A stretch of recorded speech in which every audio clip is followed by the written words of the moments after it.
Hi guys, I'm David with MediaUnlock.net, and today I'm going to be showing you a time-lapse photography workflow using the LR TimeLapse software and Adobe Lightroom. So you will need both pieces of software to follow along on this workflow.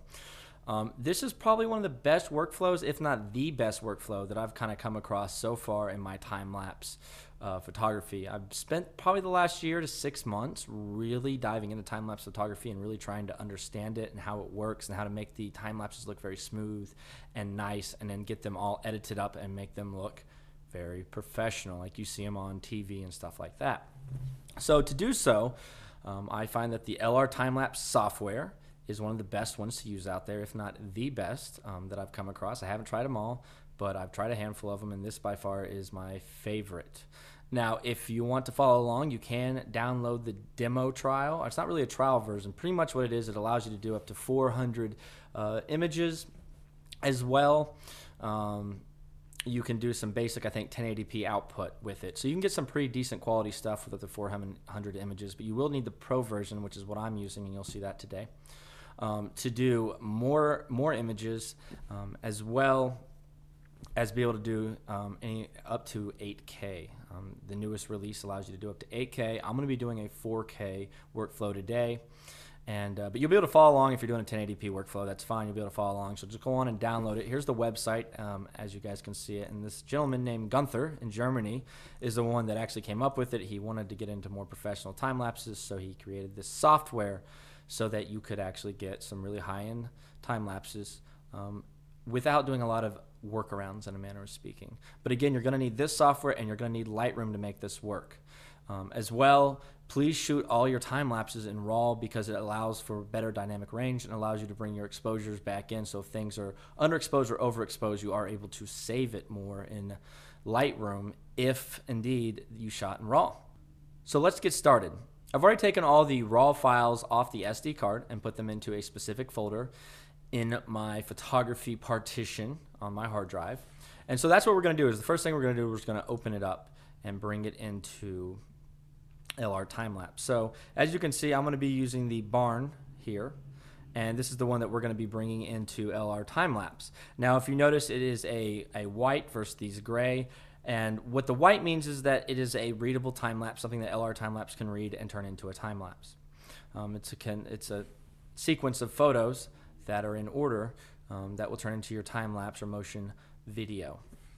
Now, if it is blue, that means that has to do with rendering. So if indeed you go through Lightroom and you render things out, and we'll show you how to do that throughout this workflow, and it will be blue, and that means that it will be ready to be rendered into a motion video, picture video, or just a regular video, however you want to call it.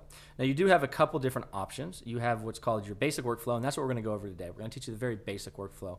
There's a FLICKR workflow and a Holy Grail workflow as well, and we'll go over those in other tutorials. They're a little more in-depth, and you have to have some basic time-lapse knowledge, especially for the Holy Grail.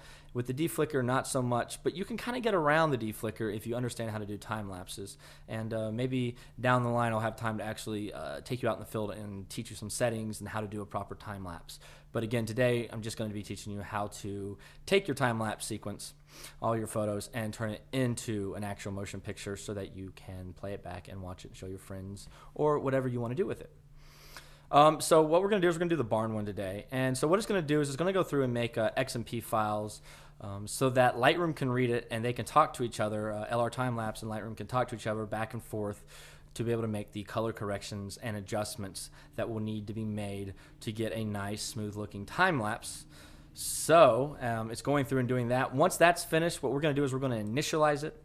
And what the initialization is going to do is it's going to kind of figure out where your exposures are and how they work, because what the software really does is, using Lightroom, it allows you to make adjustments, and it will gradually change the adjustments so it's a very even and well exposed looking time lapse. As well, with the Holy Grail workflow, you are able to shoot, let's say, from the morning time as the sun comes up into the afternoon if you wanted to, so you can get that really dark shot and just very gradually transition it into the light and make it look very smooth and not very abrupt or apparent, which is very nice with the Holy Grail workflow. But I shot this around 8 o'clock in the morning probably, and finished up a couple hours later. So the light change wasn't huge. As you notice, I do have a dip here. So this is your exposure line, and you can see, and let's see if we can get over here. So you see how much darker this gets right here versus up here and back here. And this all has to do with the clouds and how they formed and moved around the barn here. As well, I took these shots at 10-second intervals. So these were, I have, I think, 812 pictures, which equals 27 seconds. And the other cool thing about LR Time Lapse is it lets you know how many seconds of playback footage you're going to have. So we're going to go over this panel to begin with. So you've initialized the sequence. You've done, and you see your exposure. You can see that I go from dark to fairly well exposed to too dark, not too dark, but dark-ish. Well exposed again here, a little bit underexposed, well exposed, and then right here overexposed. So you can turn this on and off. If you don't want to see those, you can just see the dock there or that. If I actually want to see the whole thing, I can turn that off as well, and I can pull this out right here and see the whole entire sequence. Now, with this, you'll never actually be able to see your edited version before you render out, and you will get better, or you will get pretty good with this and realize that you don't need to. Plus, it speeds up the workflow considerably. So anyways, let's go back down here. As you guys have, like I said, you have these options. You can look at this. You can turn it on and off. If you don't want it, turn that off so you can just see the time lapse before it's edited. And again, you won't be able to see the fully edited version until after you've rendered out. So this is just more of a reference to get an idea of what you got. Make sure it's even worth your time to edit. I've had a couple that have screwed up and I've made mistakes, and therefore I just don't edit them, because when I do my playback, it's just not pleasant before I even do my basic editing. So once we've done that, we want to do keyframes. Now it's going to go through and put your keyframes in. I have it set up for 5 keyframes, but we're going to go in and change that. And we want to do 3 keyframes. So it's very simple and make it a little bit easier to understand. The more keyframes, to a certain extent, the better job you can do to getting the exposures where you want. But we'll dive into that more in depth over the next 15 or 20 minutes. So now what we're going to do is we're going to save it. Now what it's doing is it's saving all the XMP files, and it will be read as metadata information when we bring it into Lightroom. And I'll show you how it reads it and all that here in a second. So once we've done that, we want to go down to Lightroom. We're going to open up Lightroom, and we're going to import these sequence of pictures. So I've already got it kind of opened up, so I'm just going to hit Barn, and I'm going to go on and bring these in. Now you want to have all this set up as you see here, and we're going to hit Import. And then once they've imported, we're going to switch to a keyframe filter, and I'll show you how to do that. So we're in Library, and we'll wait for this to fully import all the photos. It'll take a second. I'm using a MacBook Pro laptop, so things are a tad bit slower on this. One of the nice things is it reads the rendered files much better than my PC, and we'll talk about that again towards the end of this tutorial. So it's still bringing these in. It's going to take a couple seconds. It's 812 photos, so it's quite a few photos that it has to import. And it's reading all that XMP metadata information that I put into the files through LR Time Lapse. And there isn't a bunch of information there, but again, it's going to take a second. So once the files, and it's building the standard previews pretty much, is going through reading the metadata and XMP files and making those previews. So there, again, isn't much change, or there's pretty much no change to these files from the original file quite yet. So we're going to go down here. We're going to click keyframes. So we want to just look at our keyframes. And if you notice, we have a star for each of these keyframes. And let's go on and look at a couple of these pictures. So there's pretty much the beginning of the sequence, middle of the sequence, end of the sequence. And you see that the color is a little bit off. Really more the exposure than color. There's a little bit of color difference, but we're going to correct that here in a minute. So we're going to go back to the beginning of the sequence. We're going to go over to Develop, and we're going to play around with the settings on this. I like where my color balance is. I'm not really going to really get into it. I would like to bring my exposure up a tad bit, and maybe a little bit of contrast, And of course, we want to bring our highlights down due to the fact that it's going to give us more clouds and stuff like that. And we'll bring our shadows up a tad bit, but if you bring your shadows up too much, and you can look at the histogram here, we're almost peaking on our blacks and darks here. And so if we bring it up too much, we're going to get kind of that ISO noise issue, and we really don't want that too much. So we just want to bring up the shadows a tad bit.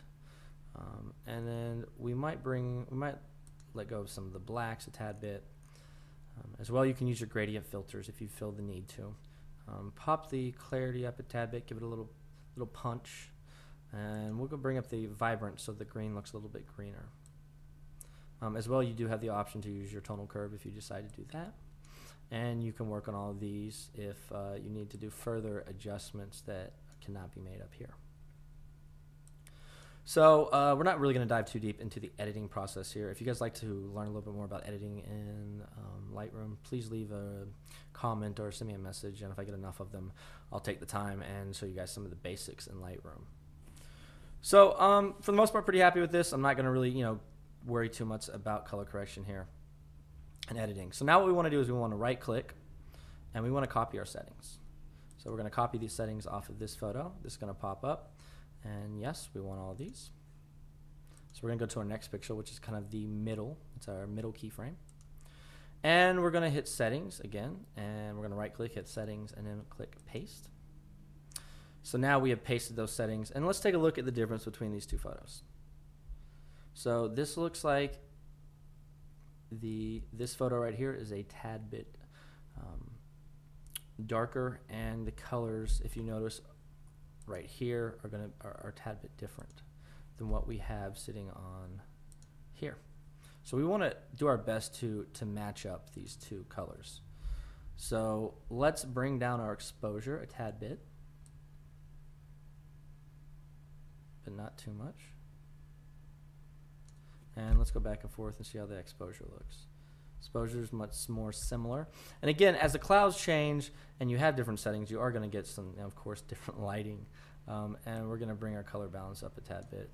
And we're going to see how that looks. Okay, so I brought this up too much. So we want to back down a tad bit. And still a tad bit too much. And this is a little bit closer, but still a little more than I want to. Alright, let's see how that looks. And that doesn't look too bad. I could mess around with my clarity and vibrance a tad bit more if I want to. A little more clarity, a tad bit more vibrance. Maybe add in a little saturation. And we'll go back and forth again. And again, the colors are a tad bit off here. So we want to maybe bring down the white balance even more still. So I might have brought the white balance too far up. Oh. And I was actually doing the tint instead of the temperature. Well, if I could get, sometimes it is a tad bit difficult to, there we go, and there's the temperature. So we're going to bring this down, and we're going to bring our saturation up a tad bit. And now, it's going to be a tad bit different. So back and forth, and this is still looking pretty good. I almost feel like I might have brought the clarity up a tad bit too much. So we're going to drop the clarity, and so this is fairly close. It's off a tad bit, but not a huge amount. So again, we're going to hit settings, right click, go to settings, copy settings, and yes, we want to copy them. And then we get to this last shot, which is the most exposed shot. So we'll hit paste settings, and as you can see, there's going to be a big difference here. So what you need to do is bring down our exposure, and back and forth, and still a little bit bright. So we might go down here underneath the tonal curve and bring in our darks a tad bit more, and our highlights, bring our highlights down, and then just our light in general. So let's see how much closer we are. Well, that's pretty close right there. So, and that's the first shot, and we'll let it, there you go. shot 2, and shot 3. And we might want to change our color balance a tad bit on that last shot. It looks a little warm for me.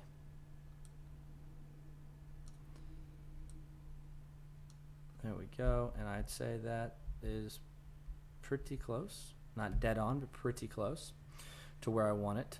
So once we've done that, those three, we want to hit Command A with a Mac. And then we're going to right click, and what we're going to do is we're going to save the information from these 3 photos that I just edited. We're going to save that metadata information, and LR Time-Lapse will bring in, it will be in the XMP file. The metadata information will be inside the XMP files, which are connected to each photo. Each XMP file has a photo out of 800. So there's 812 XMP files along with 812 raw pictures. So once that is updated, I'm going to let this finish building our standard previews, which really is not affected, won't be affected at all until we do an export from Lightroom, which we will be doing after another series of updates with LR Time Lapse. So we got about 32 more pictures, and again, this is not really going to have that big of an effect. I'm not going to have effect on it at all. I just like it to render and get it finished. It's more of a OCD thing with myself that I don't want to jump back into LR Time Lapse till this is finished, even though it really has nothing to do with it. So, but we're almost there. And what LR Time Lapse is going to do is bring in these 3 files and use these 3 files information to get the rest of the information auto transition to the rest of the photos. So we'll bring LR Time Lapse back up. What we're going to do is we're going to reload all these files, and it's going to pull out the information off those 3 photos, the metadata information. And so if you notice, our exposures are set for the very first photo, and let's go to all the different keyframes so you guys can see this. There's keyframe number 2, and it has information right here. And if you notice, the rest of these don't. Then our last keyframe down here at the bottom, as you guys can see. So go back up to the top. Once we've hit reload, we're going to hit auto transition. And so what this is going to do is it's going to take the information from all 3 keyframes and transition the information throughout each photo in between each keyframe. And if you notice, all the exposures have been changed here all the way down. So this is a great way to change all these photos exposures and make it look nice and seamless without doing it one at a time or doing a bulk batch and not getting everything that you wanted. Because the colors would be off if you did a bunch of photos. If you like highlighted and copy and pasted a bunch of, if you highlighted and copy and pasted those presets to all those photos, it just wouldn't look right. So now what we're going to do is we're going to hit save, and it's going to save all the XMP information or metadata information into the XMP files, and now we'll be able to load it into Lightroom, and Lightroom will actually add all that information to every single photo now. So we want to go back to LRT full sequence. We want to hit Command A again. We want to right click, and we want to read metadata because there's new metadata information from LR Time Lapse that has been put into those XMP files just now, and so we want to update that. So what we're going to do is we're going to read metadata from files. So it's going to go read that information from the XMP files. So now what we want to do, and let's just pick a random file about halfway through. Oh, that's the keyframe file right there. So there's a file. So what we're going to do is we're going to sit here. If you notice, we're reading the XMP metadata information right here. And when it gets to this picture, you're going to see that it gets automatically changed because the XMP metadata information has been changed. And there you go. As you can see, it just updated that, and it's doing a gradual change to each file. And that's what LR Time Lapse does for you in this aspect. So once this is finished, what we will do is we will render the file or export. I should say we will export all these files into a temporary file system and use LR Time Lapse to do our final render so we have a motion picture. All right, so the task is completing right now. It's just taking a second. So again, Command A, and we're going to right click, and what we're going to do is we're going to export. We're going to export all these files. So I have a few more options than for instance, say someone that has the basic setup where they just can do the 400 images. As a pro user, I can do quite a few more images. I can actually do pretty much indefinite amount of images, and I have some more functions and options. So I'm just going to click the LR Time Lapse. This is the one you guys will click if you just have the basic setup that you didn't pay for. And then I need to figure out where I want to send this. So we're going to go set up a file system for it, and we're going to do it under time lapse. And what we're going to do is we're going to add a new folder, and we'll just call it rendered or export. Create, and that's where it's going to be sent. So we're going to click OK. Now I have this option right here where it says render instantly with last settings. So it will render off the last settings or pre-made settings. If I have a pre-made setup, let's say I'm doing a bunch of these time lapses left and right, and I have a pre-made setup that I always use, then what would happen is it would render or export all these files into that folder that I just made, and then LR Time Lapse would go straight into rendering it into a time lapse video. But I don't want to, because I want to show you guys how to set up your settings. So then once that's set up how I want to, and you do have some instructions, some information here if you need some help, and this wasn't helpful enough. And now we're just going to hit export. Now this is going to take a little while. 812 photos on this Mac is probably an hour-long render or export, maybe even an hour and a half long export. So it's going through, doing the basic, and now it's going to do one at a time, and it takes anywhere from probably 5 to 15 seconds per photo, maybe 5 to 10 seconds per photo. So that's going to take a while to do 812 photos.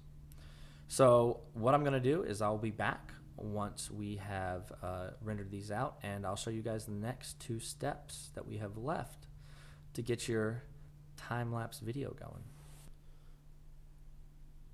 So once the export has completed in Lightroom, you'll get this dialog that will pop up. You can just go on and click OK, and then we need to jump back over to LR Time Lapse. Now if you notice, when you jump back over to LR Time Lapse, all your render settings are already pre-set up for you. So all you have to do is go through and pick the finalized settings that you want.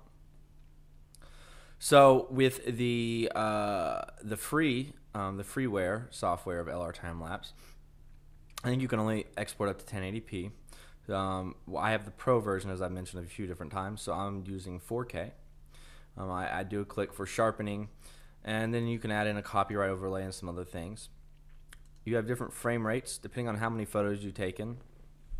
It will help you decide what frame rate you want to go with. 24 and 30 are the most universally used, or if you're really going to get technical, 29.97 and 23.976 is honestly the most universal. So I'm just going to go with 30 on this, and this is letting me know the encoding and all that, and we're force putting out 16 by 9, and we're going to do a very high export far as quality goes, and then we'll just do the 420 here. So now you have the last option, which is delete temporary sequence files after rendering, and I always have that checked because I don't plan to re-render the files. So if indeed you wanted to, you could uncheck this and keep those temporary files, but you would still have to do a full export again if you needed to change settings if you didn't like the finalized video. So let me just show you what those files look like. They're just regular JPEGs, and I'll show you where we the export from Lightroom.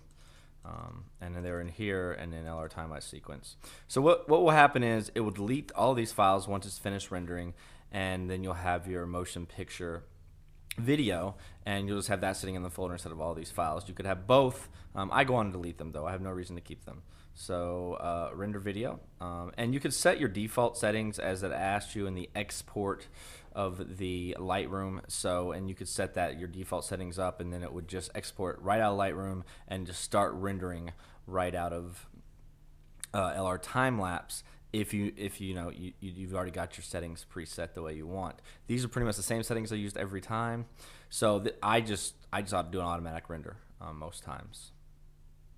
So we'll just hit render video. You're going to see it pop up down here. It's going to go through and render all 812 photos, or 813 to be precise. And I think I've been saying 812 the whole entire time. But it's going to render those, and once that's finished, the motion sequence will be done, and you'll be able to look at your time lapse. So I'll be back when that is finished. So once the sequence has finished, if you notice down here, it's no longer rendering any longer. It will be in the folder. So that's what we're going to do is we're going to go over to the folder, and we need to go to photography here and export, and there it is. And you no longer have those JPEG temporary files. Now on PCs, I do find that it's hard to do playback with 4K. Not so much with the 1080p, and on the Mac it's hit and miss. It should play just fine. So let's see how she does. And you can see it's struggling to play back. That's because it's a 4K video. You throw it in Adobe Premiere and you should be fine, be able to edit it. So let's try to open up with VLC here and see if we can't get it to play smoothly. And it's just not going to play. It's just such a high bit rate. And if I went to force quit, and we might be able to quit a couple things.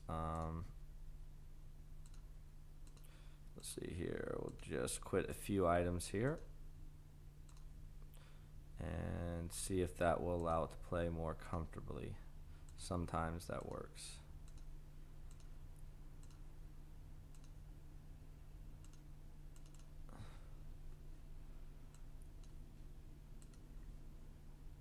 And does not, it's not going to play much better, it looks like. So anyways, hopefully this helped you guys out. We of course will be doing a PC version, which I will pop up a link for the PC version of how to do this workflow, which is pretty much the same right now, so you guys can check that out.